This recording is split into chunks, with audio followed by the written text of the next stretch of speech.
Hello guys, in this video we will see how to install Aircrack-ng on Windows 10 or 11 or servers.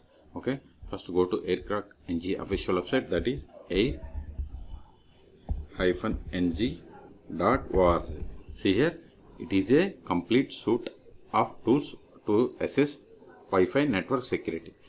Focuses on the areas of monitoring, attacking and testing. Okay.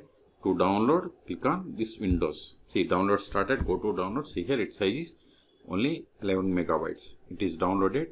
Now extract this one. Go to the folder. Then right click on this one. Extract. Select any WinRAR or 7zip anything. Then extract. See, I have all extracted. Okay. This is the way to extract. Then go to the downloaded folder. Then go to bin directory. Then type cmd and hit enter. Now just drag this one and hit enter. See, we got the Aircrack. See, this is the one way of launching. Otherwise, just you need to double click on this GUI.exe file. More info, run anyway. See, we got the same. Okay. So in this video we have seen how to install Aircrack-ng latest version for Windows. Okay. For more tutorials, please subscribe my channel. Thank you.